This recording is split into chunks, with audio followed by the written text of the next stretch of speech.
Upon a time, before the fairy broods drove nymph and satyr from the prosperous woods, before King Oberon's bright diadem, sceptre, mantle, clasped with dewy gem, frighted away the dryads and the fauns from rushes green and brakes and cowslip lawns, the ever-smitten Hermes empty left his golden throne, bent warm on amorous theft.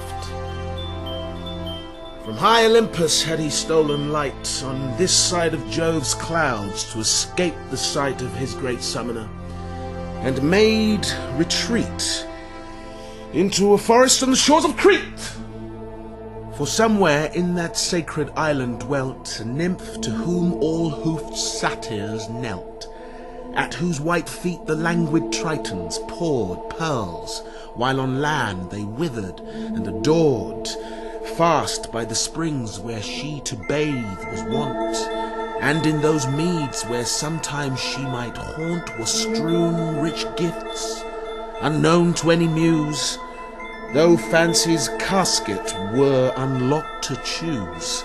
Ah, what a world of love was at her feet! So Hermes thought, and a celestial heat burned from his winged heels to either ear, that from a whiteness as the lily clear blushed into roses mid his golden hair, fallen in jealous curls about his shoulders bare. From veil to veil, from wood to wood he flew, breathing upon the flowers his passion knew, and wound with many a river to its head to find where this sweet nymph prepared her secret bed. In vain!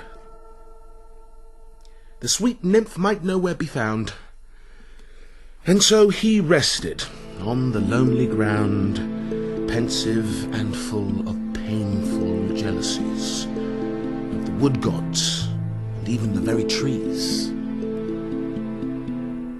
There as he stood, he heard a mournful voice, such as one heard in gentle heart, destroys all pain but pity. Thus the lone voice spake: When from this wreathed tomb shall I awake? When move in a sweet body fit for life and love and pleasure and the ruddy strife of hearts and lips? Oh, miserable me!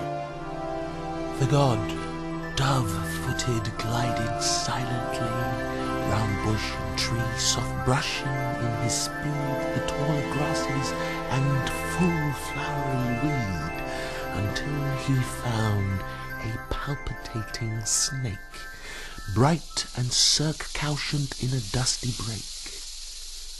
She was a Gordian shape of dazzling hue, vermilion-spotted, golden, green, and blue, striped like a zebra, freckled like a pard, eyed like a peacock, and all crimson-barred, and full of silver moons that as she breathed dissolved or brighter shone, or interweaved their lustres with the gloomier tapestries, so rainbow-sided, touched with miseries. She seemed at once some penance lady elf, some demon mistress, or the demon's self. Upon her crest she wore a wannish fire, sprinkled with stars like Ariadne's tire. Her head was serpent, but bittersweet, she had a woman's mouth with all its pearls complete. And for her eyes, what could such eyes do there but weep, and weep that they were born so fair, as Proserpine still weeps for her Sicilian heir. Her throat was serpent, but the word she spake came as through bubbling honey, for love's sake. And thus, while Hermes on his pinions lay, like a stooped falcon ere he takes his prey. Fair Hermes, crowned with feathers fluttering light, I had a splendid dream of thee last night. I saw thee sitting on a throne of gold among the gods upon Olympus old. The only sad one, for thou didst not hear the soft lute-fingered muses chanting clear, nor even Apollo when he sang alone. deaf to his throbbing throat's long, long melodious moan. I dreamt I saw thee robed in purple flakes, break amorous through the clouds as morning breaks, and swiftly as a bright Phoebean dart, strike for the Cretan isle, and here thou art. Too gentle Hermes, hast thou found the maid? Whereat the star of Lethe not delayed his rosy eloquence, and thus inquired, Thou smooth-lipped serpent, surely high inspired, thou beauteous wreath with melancholy eyes, possess whatever bliss thou canst devise, telling me only where my nymph is fled, where she doth breathe.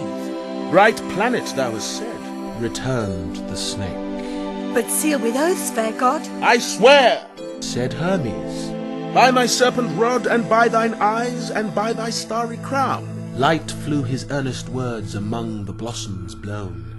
Then thus again the brilliance feminine. Too frail of heart, for this lost nymph of thine, free as the air, invisibly she strays about these thornless wilds.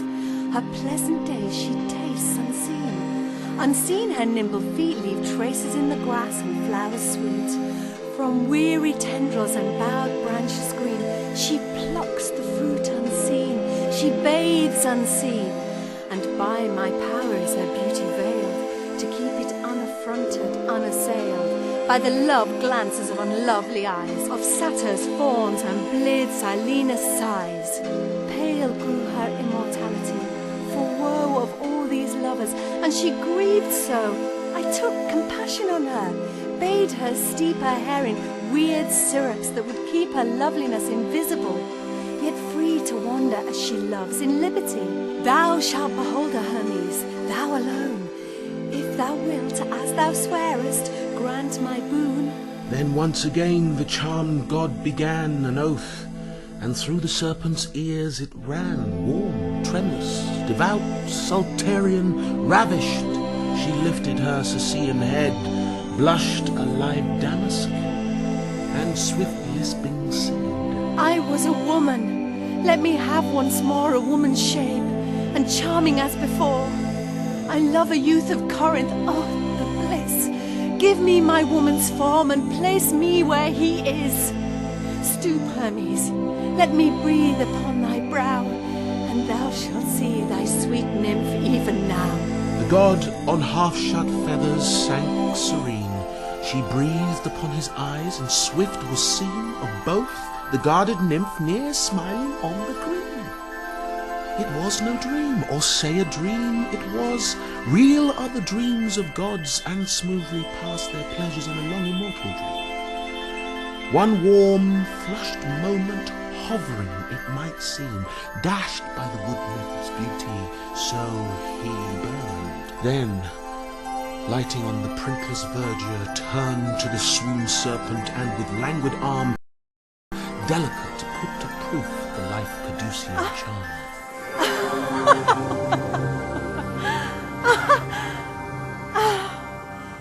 So done, upon the nymph his eyes he bent, full of adoring tears and blandishment, and towards her stepped.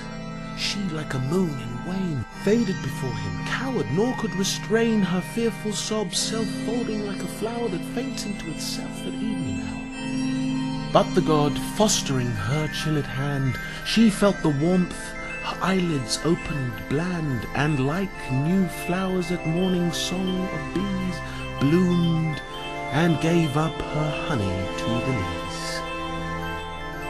Into the green recessed woods they flew, nor grew they pale as mortal lovers do.